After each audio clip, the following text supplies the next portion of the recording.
Olá, pessoal. Na última aula a gente começou a nossa discussão sobre forças centrais e, né, como resolver o problema de duas partículas interagindo por uma força central. E a gente viu que a gente pode simplificar bastante o problema se a gente redefinir as nossas variáveis em termos de uma variável que a gente chamou de centro de massa, que vai se mover com uma velocidade constante, e a velocidade e a posição relativa entre as partículas. Então a gente viu que fazendo isso a gente consegue simplificar bastante as equações de movimento e a gente só precisa resolver as equações para essa posição relativa. Tá? Então, relembrando aqui alguns dos resultados principais, né, a gente viu que a gente tem que considerar essa coordenada relativa, que eu estou chamando de Rzinho, e aí a equação de movimento para essa coordenada se torna essa daqui. Né? É como se fosse uma partícula, né, descrita por uma posição R, mas a gente sabe que, na verdade, essa é a distância relativa entre as duas partículas. A gente viu também que se uma partícula for muito mais pesada que a outra, essa posição, né, essa distância relativa é de fato a posição de uma partícula, né, como se fosse, por exemplo, a Terra girando em torno do Sol. Então, em muitos casos, a gente vai interpretar, sim, esse Rzinho como a posição de uma partícula. Né? Mas, num caso mais geral, ela é a posição relativa. Né? E aí a gente viu que esse fator que aparece aqui é, na verdade, uma massa reduzida, né, que é dado pelo produto das duas massas dividido pela soma. Tá? E nesse caso também, se uma das partículas é muito mais pesada, essa massa reduzida vai ser muito próxima da massa da partícula mais leve. Tá? Eu chamei de μ na aula passada, mas agora em diante vou chamar de m só para simplificar a notação. Tá? Então, para todos os efeitos, é essa equação diferencial que a gente tem que resolver. A gente viu que, por ser uma força central, momento angular é conservado, e a órbita, né, esse vetorzinho R, que eu vou assumir que é como se fosse a posição de uma partícula, essa partícula está sempre em um plano ortogonal a L. Tá?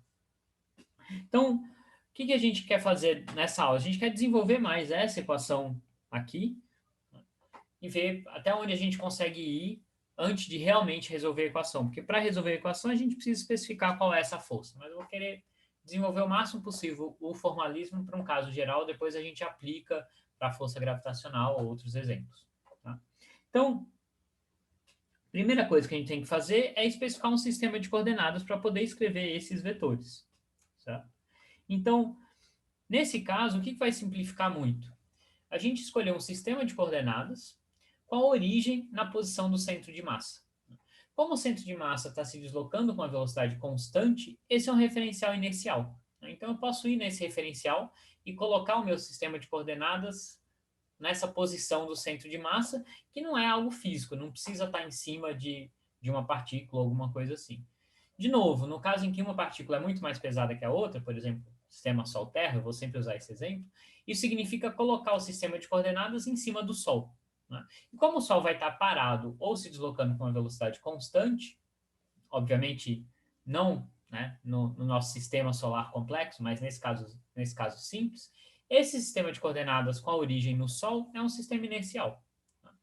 E aí, nesse sistema de coordenadas, né, por que eu escolho ele? Ele vai facilitar a minha vida porque o meu Rzinho, esse vetor, né, coordenada ou distância relativa, ele vai ser um vetor que sai da origem. Tá? Além disso, a gente vai orientar o nosso sistema de coordenadas de tal forma que o momento angular esteja alinhado com o eixo z. Isso também vai simplificar bastante minha vida. Isso significa que esse vetor Rzinho ele sempre vai estar no plano xy. Tá? Porque a gente viu que ele tem que sempre ser ortogonal ao L. Né? Então, eu vou poder escrever esse vetor, e aqui eu vou relembrar que esse é um vetor que depende do tempo, né? É essa função que a gente quer encontrar. A gente pode escrever em, né, coordenadas cilíndricas ou polares, como um R de T, Rzinho chapéu, né? O R chapéu aponta nessa direção, e a gente lembra que não é um vetor constante, né? Dependendo do ponto que eu estou, ele aponta em direções diferentes, sempre na direção radial. Ou se eu quiser escrever isso em termos de versores cartesianos, eu posso escrever isso como um R de T, cosseno θt x chapéu, mais R de T, seno θt, y chapéu. E aí, para eu escrever a equação de movimento para R, eu preciso calcular quanto que vale a velocidade e a aceleração usando esse sistema de coordenadas. Então, a gente também já discutiu isso, né? Se eu escrever isso em coordenadas polares, eu tenho que tomar cuidado, porque esses vetores estão mudando com o tempo. A gente fez já esse cálculo algumas vezes, então essa vai ser a velocidade e essa vai ser a aceleração. E a primeira coisa útil que a gente pode calcular é o momento angular, certo? Então, o momento angular vai ser dado por massa R, vetor velocidade, que eu vou escrever como R ponto, e aí o meu vetor R, né? É o módulo de R na direção de R chapéu, e o meu vetor velocidade está aqui em cima, R ponto, R chapéu, mais R, θ ponto, θ chapéu. E aí, quando eu faço esse produto vetorial, um produto vetorial de um versor com ele mesmo é zero, então isso aqui vai dar zero, e o produto vetorial de R com θ dá Z chapéu, né? Nesse sistema de coordenadas cilíndricos, certo? Então, isso aqui me diz que o momento angular vai ser m r ao quadrado, θ ponto, na direção Z chapéu, como deveria ser, né? A gente, na verdade, escolheu o sistema de coordenadas para isso ser verdade. Então, esse é um resultado muito importante, a gente vai usar bastante esse resultado aqui, certo? E a gente tem algumas consequências desse resultado. A primeira consequência é que se o R for constante, que não vai ser sempre verdade, isso implica que o meu θ ponto é constante. Por quê? Porque a gente sabe que esse vetor aqui ele é conservado. Então, se o R não muda com o tempo, ou seja, a distância da minha partícula para a origem está fixa, ou seja, a partícula está fazendo uma órbita circular, esse θ também não pode mudar, esse θ ponto, não θ, mas o θ ponto também não pode mudar com o tempo. Certo? Então, isso me diz que se eu tenho um movimento circular, a velocidade angular desse movimento, que é esse θ ponto, é constante. Então, eu tenho um movimento circular uniforme. Tá? Isso, obviamente, é uma solução particular das equações de movimento, mas a gente já consegue tirar esse resultado direto, né? Que se a órbita for circular, o movimento vai ser circular uniforme. Tá? A segunda consequência importante é que a gente define o nosso sistema de coordenadas de tal forma que o L esteja na direção do Z chapéu. Né? Então, isso aqui tem que ser um número positivo. Então, M é positivo, R é positivo, isso significa que θ ponto também tem que ser positivo, certo? Então, θ ponto tem que ser sempre maior que zero. Maior ou igual, né? Porque o momento angular pode ser zero. Né? Lembrando que o momento angular ele é dado pelas condições iniciais. Certo? Tanto a gente pode trocar as condições iniciais em termos, ou escrever elas em termos de momento angular e energia também. Tá? Então, se eu tiver um momento angular maior do que zero, esse θ ponto vai ter que ser sempre positivo, né? Com essa minha escolha do sistema de coordenadas. Tá? Ou seja, esse ângulo ele está sempre aumentando, certo? Então, imagina que ele descreve, né? A gente vai ver mais para frente exatamente quais são as órbitas possíveis, mas imagina, né, que se eu olhar para o meu sistema de coordenadas, a minha partícula ela está, de certa maneira, circulando a origem. Esse ângulo está sempre aumentando, né? Está sempre indo na mesma direção. O que isso quer dizer? Quer dizer que a minha partícula não pode ir e de repente voltar. Certo? Que poderia ser um movimento possível, num caso geral, mas não nesse de forças centrais. Certo? Então, a minha partícula vai estar sempre com o ângulo aumentando. Ela nunca vai e volta no meio do caminho. Tá? Isso vai ser útil para a gente mais para frente. E uma outra identidade que vai ser extremamente útil é que a gente pode trocar, né? Se eu escrever o módulo do momento angular, que obviamente tem que ser constante, dessa maneira aqui, sempre que eu tiver um θ ponto, eu vou poder trocar isso por uma constante dividido por r ao quadrado. Né? Porque L é constante, M é constante, então eu sempre posso trocar θ ponto por uma constante sobre r ao quadrado. Isso a gente vai fazer o tempo inteiro. Sempre que aparecer um θ ponto, a gente fala, eu posso escrever isso em função de r. Vai simplificar bastante a nossa vida. Então, né, isso são alguns resultados básicos, na verdade, muitos deles a gente já tinha visto, certo? Mas eles vão ser importantes na hora de resolver essas equações. Vocês veem que a gente está desenvolvendo várias coisas e discutindo vários passos, justamente porque atacar diretamente as equações de movimento não é simples, tá? A gente vai ter que usar todas essas informações para simplificar a nossa vida. A outra coisa que é extremamente útil para a gente, né, na verdade, mais para analisar o movimento, a gente também já discutiu isso algumas vezes, é o potencial efetivo. Né? Então, isso vale também para potenciais centrais, né, para forças centrais. E a gente viu, né, que a energia cinética, que é dada por mv²/2, a gente viu como escrever essa velocidade. Se a gente calcular o módulo dessa velocidade em termos de coordenadas cilíndricas, a gente vai ver que a gente vai ter esses dois termos aqui. Então, isso aqui me dá a componente da energia cinética relativa ao movimento radial, e esse aqui relativo ao movimento de rotação. E aí, novamente, a gente vai fazer aquele famoso truque que eu já adiantei para vocês. Onde eu tenho θ ponto, eu posso substituir por um L sobre mr². Certo? Então, isso daqui eu vou poder escrever como mr² sobre 2 mais L² sobre 2mr². E, portanto, a energia total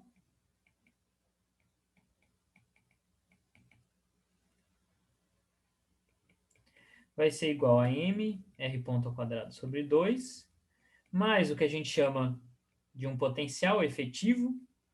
E esse potencial efetivo ele tem duas contribuições. Ele tem essa contribuição da energia cinética e, obviamente, a energia potencial associada à força central. Tá? Então, isso aqui é válido sempre que a gente tiver uma força central, um movimento bidimensional. Qual que é a utilidade desse potencial efetivo? Porque se a gente olhar para ele, né, é como se a gente tivesse quase que um problema unidimensional, só depende de uma variável, que é esse Rzinho. Certo? Então, aqui parece que é uma energia cinética dessa variável, e aqui é como se fosse uma energia potencial, porque só depende de R, para essa variável também. Então, a gente já discutiu isso algumas vezes, né? A gente pode usar esse potencial efetivo para analisar o movimento dessa variável Rzinho. Obviamente, uma vez que eu encontrar esse R de t, a gente vai precisar encontrar também o θ de t. Né? O nosso movimento, de fato, é bidimensional. Mas a equação para R só depende de R. Então, a gente pode separar a equação diferencial para Rzinho dessa maneira. Né? E aí aparece uma consequência importante, é que essa adição para a minha energia potencial, né, que na verdade vem de um termo da energia cinética e do fato do momento angular ser conservado, né, isso daqui parece, né, se a gente olhasse só para essa energia aqui, isso parece uma energia potencial adicional. Né. Então, a gente pode, né, isso aqui não é uma energia real, mas ela parece da energia cinética e da conservação de momento angular. Então, se a gente for analisar o movimento só olhando para essa coordenada radial, isso daqui vai parecer como uma energia potencial adicional que vai gerar uma força adicional. Certo? E essa força adicional é o que a gente chama de força centrífuga. Então, ela está associada a esse termo extra que aparece no potencial, L² sobre 2mr². Se eu desenhar esse potencial, né? Esse é um potencial simples, ele diverge quando R vai para zero, então ele cresce aqui, certo? Então não interessa a energia que a partícula tem, ela nunca vai conseguir vencer essa barreira, ou seja, ela nunca vai conseguir chegar na origem. Certo? O que está acontecendo aqui? Né? Isso é uma força fictícia, não é uma força real. Tá? Mas o que está acontecendo é uma propriedade da força central.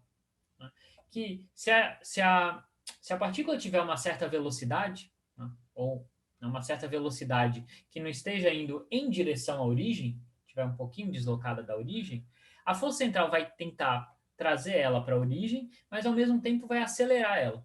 Né? Então ela vem, né, passa próximo da origem e se escapa. Porque o momento angular tem que ser conservado. Né? Se ela saísse dessa velocidade e de repente batesse na origem, dá para mostrar que se ela chegar na origem, né, o R dela vai ser zero, o momento angular vai ser zero. Você viola a conservação de momento angular. Isso está sendo representado matematicamente por essa força fictícia, essa barreira aqui. Isso é uma consequência, na verdade, né, da conservação de momento angular. Então, essa força centrífuga, ela vai ter essa cara aqui, uma força de 1 sobre R ao cubo. Obviamente, essa é uma força fictícia. Ela só aparece porque a gente está analisando só o movimento em R. Tá? Então, essa é só uma observação importante, né, da onde que vem essa força centrífuga. Tá? Ela vem da gente realmente analisar o movimento em uma dimensão, e, na verdade, ela está vindo dessa conservação de momento angular, que aparece do termo de energia cinética, quando a gente inclui ele no potencial efetivo. Tá? Então, finalmente, agora a gente pode discutir as equações de movimento. Certo? Então, a gente tem... Quais são as equações de movimento? Bom, a gente tem massa vezes aceleração, e aqui eu já vou escrever o meu vetor aceleração, né? Esse vetor complicado aqui, tem uma componente em R chapéu e em θ chapéu.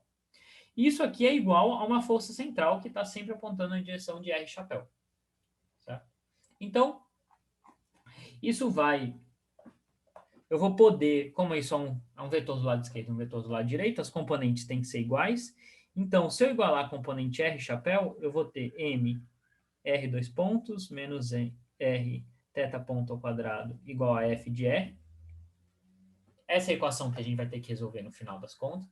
A segunda equação, como no lado direito eu não tenho θ chapéu, a segunda equação me diz que M R θ dois pontos mais 2R ponto θ ponto tem que ser igual a zero. E, na verdade, isso aqui, essa equação, a gente pode reescrever de uma maneira bem mais clara. Né? Se a gente lembrar que L é dado por mr quadrado θ ponto, se eu calcular dl dt, que eu sei que tem que ser zero, porque o momento angular é conservado, então o módulo dele também tem que ser constante. Né? Se eu calcular essa derivada, o que a gente tem? A gente tem m, a gente tem a derivada, né, tem que aplicar a regra da cadeia para o r, então eu vou ter 2mr r ponto, θ ponto, certo? Mais mr quadrado, θ dois pontos. Certo? Então, isso daqui eu posso escrever como mr, se eu botar um mr em evidência, como r ponto θ ponto, desculpa, 2r ponto θ ponto, mais r θ dois pontos. Que é justamente isso daqui. Tá? Então, isso daqui igual a zero implica que isso daqui é igual a zero. Ou seja, o momento angular é conservado, que é o que a gente já tinha descoberto simplesmente analisando o torque e vendo que o torque da força central é nulo. Então a gente já sabia disso, a equação de movimento só nos mostra novamente esse resultado. A equação de movimento para θ chapéu. Então a gente não ganha nenhuma informação nova dela. Tá? O que a gente precisa realmente trabalhar é essa equação aqui. E aí, para trabalhar essa equação, a gente novamente vai fazer aquele truque de substituir R ponto por LMR quadrado, certo? Então, eu vou ter, né, então, voltando para a equação em R, o que eu vou ter? Eu vou ter M, R dois pontos, menos R, e aí o θ ponto a gente lembra que pode escrever como M, L sobre MR quadrado. Tudo isso aqui é ao quadrado, né? Porque eu tenho na equação aqui em cima θ ponto ao quadrado igual a F de R. Então, eu vou ter M, R dois pontos, igual, do lado direito, eu vou ter L ao quadrado sobre M R ao cubo mais F de R.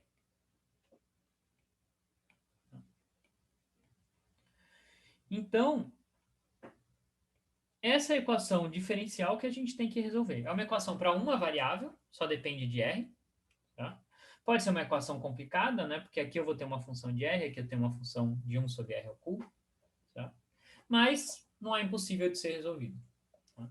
Uma observação aqui é que o que a gente viu, né? Da onde que vem esse termo? Esse termo é justamente aquele termo da força centrípeta.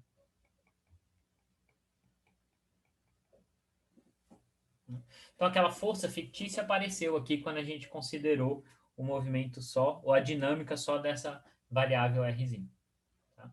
Só que ainda tem uma maneira mais simples da gente simplificar ainda mais essa equação, que a gente viu, ou né, achar uma outra maneira de calcular esse R de t, essa função R de t, que a gente viu quando a gente discutiu conservação de energia. Né?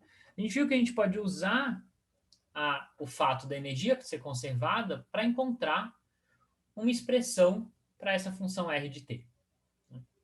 Então, relembrando, né, como é que a gente faz isso? Bom, eu escrevi aqui a minha energia já em função só dessa variável R e de R ponto.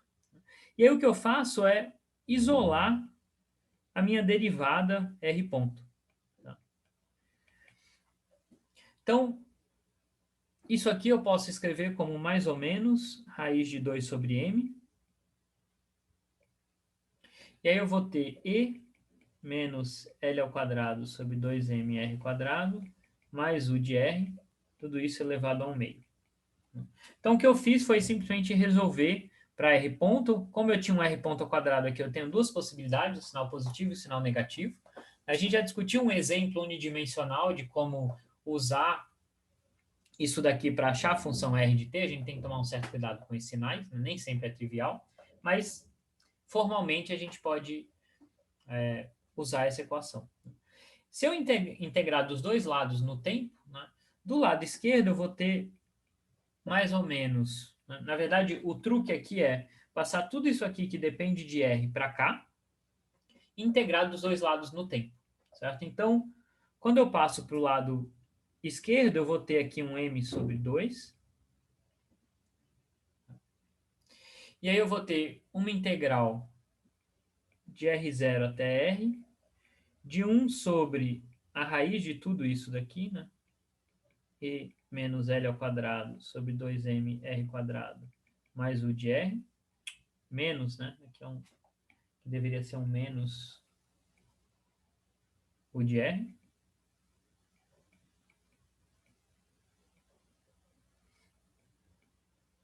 Na verdade, integrado em R'.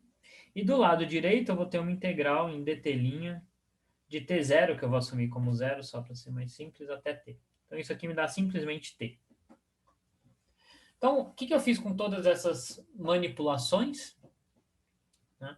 Eu consegui resumir o meu problema a fazer essa integral aqui, que pode ser bem complicada, certo? Mas, em princípio, se eu consigo resolver essa integral, eu vou ter do lado esquerdo uma função de r.